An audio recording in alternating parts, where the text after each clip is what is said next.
নমস্কার।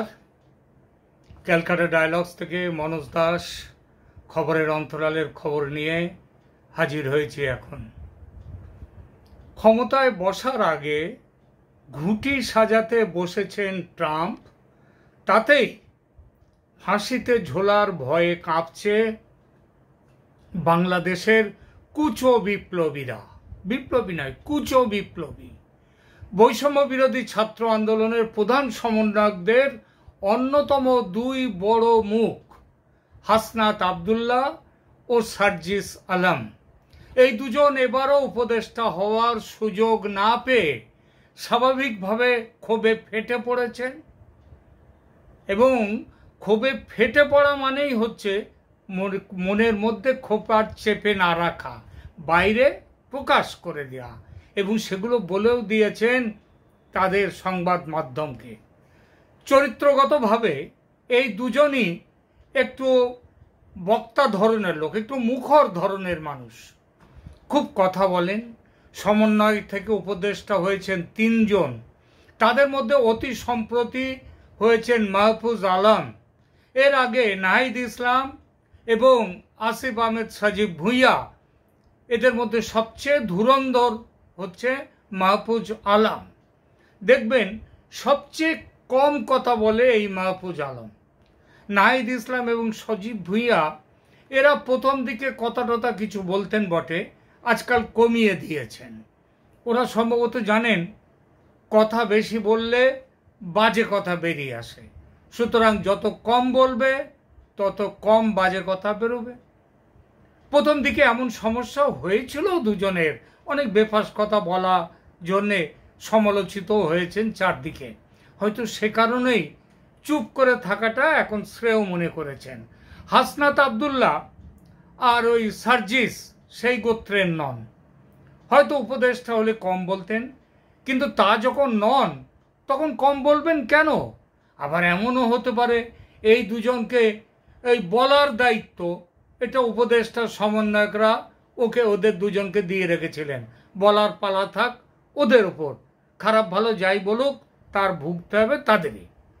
এই কিছুদিন আগে দেখুন বঙ্গভবন থেকে রাষ্ট্রপতি চুপ্পুকে সরাবার আন্দোলন হলো। সেই আন্দোলনে সবচেয়ে গলা ফাটিয়েছেন কে? ওই হাসনাত আবদুল্লাহ এবং তারপরেই তার সাথে সার্জিস আলম। দুজনেরই বাসনা ছিল এইসব এত কাজটাজ করার পরে মন্ত্রী হবে, মানে উপদেষ্টা হবে। বোধহয় আশাও পেয়েছিল কোনো মহল থেকে, কিন্তু নতুন করে যে তিনজনের লিস্টে তাদের নাম দেখতে না পেয়ে ক্ষোভ আর চেপে রাখতে পারেনি। খুনি হাসিনার তেলবাজরাও উপদেষ্টা হচ্ছে বলে অভিযোগ করে সামাজিক মাধ্যমে পোস্ট দিয়েছে সার্জিস আলম। আর উপদেষ্টা নিয়োগ নিয়ে বিক্ষোভ মিছিল ও শিক্ষার্থীদের মানববন্ধন, হিউম্যান চেন, সেটা করে তার বিরোধিতা করবে এই বলে ঘোষণা দিয়েছে হাসনাত আবদুল্লাহ। পরে সোমবার বিকেলে ঢাকা বিশ্ববিদ্যালয়ের পাদদেশে রাজু ভাস্কর্য আছে, তার পাদদেশে বিক্ষোভ সমাবেশে এই হাসনাত আবদুল্লাহ বলেন, আমরা চাই আপনারা অতি দ্রুততম সময়ে তাদের বিষয়ে সিদ্ধান্ত নেবেন এবং ছাত্র নাগরিকদের অংশীদারিত্বের বাইরে গিয়ে আপনারা যদি কোনো সিদ্ধান্ত নেন তাহলে তা মেনে নেওয়া হবে না। অতি দ্রুত এই সিদ্ধান্তের নিরসন চাই। মানে এই সিদ্ধান্ত, তার বক্তব্যের সরল অর্থ হলো ছাত্রদের সঙ্গে কথা না বলে নতুন উপদেষ্টাদের নিয়োগ হয়েছে, এর বিরোধিতা করছে তারা, এবং এই উপদেষ্টাদের নতুন করে যাদের নেওয়া হয়েছে তাদের বাদ দিতে হবে, তাদের দাবি। নিউ ইয়র্কে ক্লিন্টন ফাউন্ডেশনের সভায় প্রধান উপদেষ্টা বলেছিলেন ছাত্ররাই তার নিয়োগকর্তা। সেই ছাত্রদের মতামত দেখা যাচ্ছে এখন আর নিয়োগের সময় নেওয়া হচ্ছে না। এটাই হচ্ছে সার্জিস হাসনাতদের অভিযোগ, কিন্তু আসল কথাটা কিন্তু এখানে নয়। মাহফুজ, নাফিদ এবং তাদের গুরুদেব আসিফ নজরুলদের কথায় যে এই নিয়োগ, এটা কোনো গোপন কথা নয়। আর হাসনাত সার্জিসরা এই যে নিয়োগের নতুন মালিক যারা হচ্ছে তাদের বৃত্তে আর তাদের জায়গা নেই। তাদেরকে বের করে দেওয়া হয়েছে। এটাতেই ওদের রাগ। অর্থাৎ সমন্বয়করা এখন বিভক্ত, দুভাগ, তিন ভাগ, বহু ভাগ। খবর আসছে নানান জায়গায় তারা যাচ্ছেন, তাদের মধ্যে হাতাহাতি, মারামারি নিজেদের মধ্যেও হচ্ছে। যে সমন্বয়করা উপদেষ্টা, তারা ক্ষমতার মধু খাচ্ছে। এই কালকেই পেলাম, আমাকে বাংলাদেশ থেকে একজন পাঠিয়েছেন, একটা লিস্ট পাঠিয়েছেন, তাদের কোন উপদেষ্টারা কত টাকা মেরেছে, এর মধ্যে ঘুষ খেয়েছে এবং মেরেছে, তার একটা বড় লিস্ট। সেই লিস্টটা এখানে আমি দিতে পারছি না, দেওয়ার দরকারও নেই, কারণ এটা তো জানা কথাই। এখন বাংলাদেশের মানুষ মোটামুটি জানেন যে সমন্বয়করা উপদেষ্টা হয়েছে, তারা ক্ষমতার মধু খাচ্ছে। কিন্তু উপদেষ্টা হতে পারেনি যারা, তারা রাগে ফুঁসছে। এদের মধ্যে সার্জিস আর হাসনাতের রাগ স্বাভাবিকভাবে বেশি, কারণ তারা সমন্বয়কদের মধ্যে সবচেয়ে ওপরের তলায়। এরা আবার ওই হাসনাত, এরা তো ছিল আহ্বায়ক, কনভেনার সমন্বয়কদের। সুতরাং তারা যে মধুর ভাগ একেবারে পায়নি তা নয়, বন্যার রিলিফ ফান্ডে পাওয়া টাকার একটা বড় অংশ তাদের পার্সোনাল ব্যাংক অ্যাকাউন্টে জমা হয়ে এখনো অবধি রয়েছে। তবে তারা মনে করে যে তারা তো খুব অল্প টাকাই পেয়েছে, মাত্রই কয়েক কোটি। আর যারা এখন উপদেষ্টা হয়েছে তারা তো শত শত কোটি, হাজার হাজার কোটি টাকা মারছে। এবং সেই মারাটা, এই ধারণা যে তাদের এটা মিথ্যে নয়, সেই সম্ভাবনাই বেশি। একদিকে বঞ্চিতের বেদনা, অন্যদিকে আবার মৃত্যু ভয় এগিয়ে আসছে। মৃত্যু ভয় কেন? বলা বাহুল্য, আমেরিকার নির্বাচনে ট্রাম্পের বিজয়ী হওয়ার পর ইউনূস সরকারের চলে যাওয়াটা এখন কেবল সময়ের অপেক্ষা মাত্র। ট্রাম্পের নির্বাচনী জয়ে অভিনন্দন বার্তা পাঠিয়ে ইউনূস সাহেব চেষ্টা করেছিলেন পুরনো তেতো সম্পর্কটাকে মিঠে করা, এবং মিঠে হলে যদি ইউনূসকে তিনি ক্ষমা করে দেন ট্রাম্প সাহেব, তাহলে বাংলাদেশের অন্তর্বর্তী সরকারকে শহীদ হতে হবে না, এইটা এনাদের বিশ্বাস। ইউনূসের সেই চেষ্টা বিফলে গেছে শেখ হাসিনার একটা মাস্টার স্ট্রোকে। মাস্টার স্ট্রোকটা কি দেখুন, শহীদ নূর হোসেন দিবসে হঠাৎ শ্রদ্ধা জ্ঞাপনের সঙ্গে একটা শ্রদ্ধা জ্ঞাপনের জন্য একটা নির্দেশ এলো আওয়ামী লীগের তরফ থেকে। তো এই ট্রাম্পের নির্বাচনী সাফল্যের শুভেচ্ছার সঙ্গে শুভেচ্ছা জ্ঞাপনকে তিনি মিশিয়ে দিলেন কি? মিশিয়ে দিলেন শহীদ নূর হোসেন দিবসের শ্রদ্ধা জ্ঞাপন। অর্থাৎ শ্রদ্ধা জ্ঞাপন এবং ট্রাম্পকে শুভেচ্ছা জ্ঞাপন, এই দুটোকে একসঙ্গে তিনি মিশিয়ে দিয়ে একটা প্ল্যান তৈরি করে ফেললেন। প্ল্যান না বলে ফাঁদ বলাই ভালো। সে ফাঁদে পা দিয়ে ফেলেছে অন্তর্বর্তী সরকারের মাথা মোটা লোকজন। ট্রাম্পের ছবি নিয়ে মিছিল করতে আসা ঢাকার গুটি কয়েক মানুষকে গ্রেপ্তার করে ট্রাম্প বিরোধিতার এমন অস্ত্র তুলে দিল তাদের হাতে ইউনূস সরকার যে সেই গ্রেপ্তারের ছবি সমেত খবর কয়েক ঘন্টার মধ্যে ভায়া দিল্লি পৌঁছে গেল খোদ আমেরিকায় ট্রাম্প সাহেবের টেবিলে। এবং সেই ছবি ও খবর দেখে ক্রুদ্ধ ট্রাম্প মন্তব্য করেছেন, শেখ হাসিনার অনুপস্থিতিতে বাংলাদেশ কোথায় চলেছে? শেখ হাসিনার অনুপস্থিতিতে বাংলাদেশ কোথায় চলেছে? এই যেন অনেকটা সেই রকমের কথাবার্তা। কোন রকম? দেখুন, বাড়ির কর্তা কদিনের জন্য বাইরে বেড়াতে গেছেন বা ছুটিতে গেছেন বা কোনো কাজে গেছেন বা রাগ করে চলে গেছেন ধরুন বাড়ির থেকে, আর বাড়িতে তিনি না থাকায় সব লন্ডভন্ড হয়ে যাচ্ছে। এখন উপায় কি? উপায় হচ্ছে বাড়ির কর্তার বাড়িতে ফিরে এসে হাল ধরা, নইলে বাড়ির পরিবেশ ঠিক থাকবে না।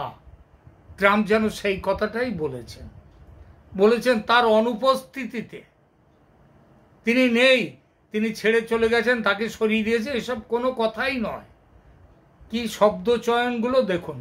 ট্রাম্পের in absence of Sheikh Hasina Bangladesh রসাতলে চলে যাচ্ছে। 20 জানুয়ারি ক্ষমতায় বসবেন ট্রাম্প। আমেরিকার নিয়ম এটা, সব প্রেসিডেন্ট দায়িত্ব নেন 4 বছর পর পর 20 জানুয়ারি তারিখে। এর পরের প্রেসিডেন্ট দেখবেন 29 সালের 20 জানুয়ারি ক্ষমতা নেবেন। ট্রাম্পের ক্ষমতায় বসতে এখনো প্রায় 70 দিন বাকি, কিন্তু তিনি বসে নেই। কোথায় কাকে কি দায়িত্ব দেবেন, কাকে কোথায় বসাবেন, সেই বাছাবাছির কাজ প্রায় শেষ করে ফেলেছেন। যেমন খুব গুরুত্বপূর্ণ একটা দপ্তর হচ্ছে ন্যাশনাল সিকিউরিটি অ্যাডভাইজার। আমাদের ভারতে যে পোস্টটা হচ্ছে কার? অজিত ডোভালের। আমেরিকায় সেই পোস্টে তিনি বসাচ্ছেন, অর্থাৎ ন্যাশনাল সিকিউরিটি অ্যাডভাইজারের পোস্টে মাইক ওয়ালটজকে। এই ভদ্রলোক যাকে বলে প্রচণ্ড ভারত ভক্ত এবং ভয়ঙ্কর রকমের চীন বিরোধী। মানে একা রামে রক্ষা নেয় সুগ্রীব দোসর, মানে একা ট্রাম্পে রক্ষা নেই, সঙ্গে আবার মাইক ওয়ালটজ। আশা করা অন্যায় হবে না, জানুয়ারির মধ্যে ভোগে যাবে ইউনূসের সরকার, আর তারপর বাড়ির কর্ত্রী শেখ হাসিনা বাড়ি ফিরবেন, বাড়ির দায়িত্ব হাতে নেবেন। এবং তারপর অন্তর্বর্তী জমানায় কাকে, এই জমানার আজকে যারা এই চারদিকে শুরু করে দিয়েছে এই মাৎসন্যায়ের রাজত্ব, এর কাকে কেমনভাবে আদর করবেন সেটা ভেবে বুক কাঁপছে এদের সবার। খবর আছে উপদেষ্টারা লাল পাসপোর্ট জুটিয়ে নিয়ে বিদেশে কে কোন রাষ্ট্রে যাবেন সেটা সেসব ঠিক করে ফেলেছেন, ভিসা জুটিয়েছেন এবং এরা বা ভিসার অ্যাপ্লাই করেছেন। কিন্তু সার্জিস হাসনাতের মতো অভাগার দল, তাদের কপালে কি আছে? তাদের চোখে ঘুম নেই, একটু আধটু যা ঝিমিয়ে পড়ছে তখন চোখের সামনে এসে যাচ্ছে ফাঁসি ঝুলছে। কথাটা আমার নয়, স্বয়ং হাসনাতের। এই মঙ্গলবার 12ই নভেম্বর বেলা 2:30টার দিকে ফেসবুকে এক পোস্টে একটা বক্তব্য লিখেছেন হাসনাত।